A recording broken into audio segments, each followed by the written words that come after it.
انتظار یعنی وجود اس کا اظہار کرے کہ یہ انتظار کر رہا ہے،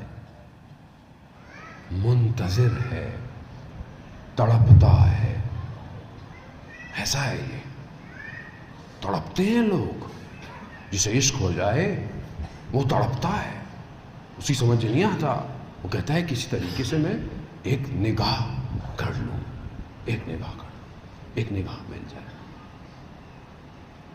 ایک تبریز کا شخص تھا جس کے اولاد نہیں تھی، بہت کوشش کی، ہر جگہ زیارت پہ گیا، سب کر لیا، پیسے والا شخص تھا مگر نہیں.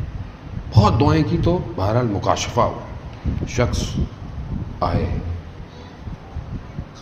وہ امام اس کے اندر انہوں نے اس کو سرن بیان نہیں کیا. بہرحال مکاشفہ ہوا، کہا کہ فلانے شہر جاؤ، ایک اس چادروں تلائیوں کو سینے والا ایک شخص ہے، اس کے پاس جاؤ. اب یہ اہواز کی طرف گیا، ڈھونڈا ڈھونڈا، بڑی مشکل سے، چھوٹی سی دکان ہے، ایک بندہ ہے جو یہ کام کرتا ہے. جیسے ہی اس شخص نے اس کو اندر آتے ہوئے دیکھا، اس کے نام سے پکارا، کہا جاؤ تمہاری حاجت پوری ہوگی.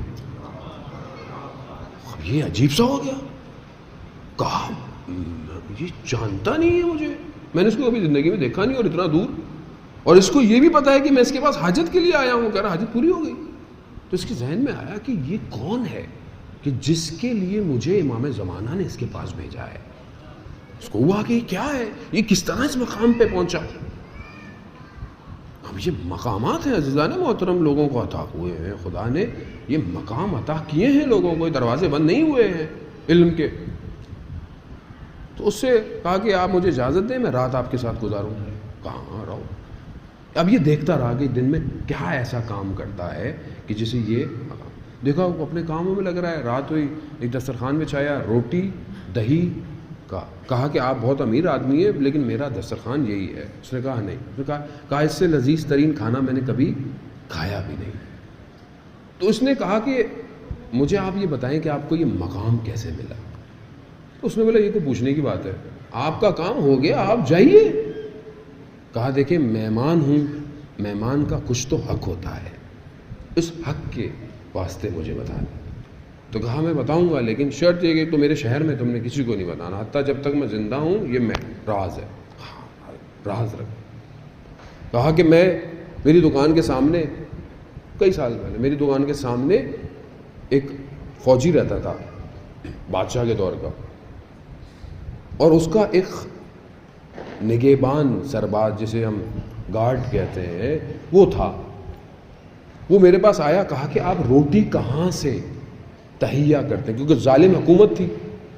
تو کہا میں خود جو لے کر آتا ہوں، پیسواتا ہوں، آٹا بناتا ہوں اور خود اپنی روٹی کھاتا ہوں. تو کہا آپ میرے لیے بھی ایک بوری لے آئیں گے اور مجھے روٹی دیں، کیونکہ وہ تو ظالم ہے اور اس ظالم کا لقمہ میں نہیں کھانا چاہتا. یعنی ایک لقمہ حرام سے اپنے آپ کو بچانا ضروری ہے امام تک پہنچنے کے لیے. تو کہا وہ آتا رہا روٹی لے کے چلا جاتا تھا. نہیں آیا کچھ دن، میں پریشان ہوا، میں نے ڈھونڈا، دیکھا مسجد میں لیٹا ہوا ہے. اور میں گیا تو کہا کیا ہوا. کہا بس میرا وقت پورا ہو گیا، میں آج رات کو میرا انتقال ہو جائے گا. تو کہا میں رکوں. کہنا نہیں، رات کو تمہارے پاس کچھ لوگ آئیں گے، جو وہ کہیں وہ کرنا. یہ حیران ہے، وہ جوان نگہبان ہے. گیا رات کو، آئے کچھ لوگ کہ کیا اس کا انتقال ہو گیا ہے، چلو اس کا غسل کفن دفن کرنا ہے. کہہ رہے کیا، مسجد میں دفنایا، میں گھر آ گیا. کچھ دن گزرے، میری زندگی نارمل چل رہی. اچانک سے ان دو میں سے ایک شخص آیا رات کو، کہا تمہیں آقا نے بلایا ہے. اب مجھے پتہ ہی، میں چلتا گیا، وہ ریگستان ہے. کہہ رہے مگر میں نے وہاں کبھی اس طرح روشنی دیکھی نہیں. چاند کی آخری تاریخیں، روشن، سرسبز. یہ والا تو حصہ میں نے کبھی دیکھا نہیں ساری زندگی. چلتے چلتے دیکھا کچھ لوگ کھڑے ہوئے ہیں، ان میں ایک شخصیت بڑے مقام کی ہے، وہ امام ہے، اور جو کہہ رہے ہیں کہ اس کو اس نگہبان کی جو نوکری ہے وہ دے دو. اب یہ پریشان ہوگا کہ میں وہ نگہبان بن جاؤں گا. کہا نہیں میں کیسے وہ کر سکتا ہوں. کہتا ہے نہیں، اس کی جو ڈیوٹی تھی وہ ڈیوٹی اس کو دے دو. وہ ابدال تھا. امام کے ساتھ کچھ دائرے ہیں، کچھ لوگ امام کے ساتھ ہیں، ان میں سے ایک حصہ ابدال کا ہے، اور یہ لوگ نارمل ہوتے ہیں، نارمل، یہ ان میں سے جو مر جاتا ہے، دوسرا جس کے اندر وہ صلاحیت ہوتی ہے وہ آ جاتا ہے۔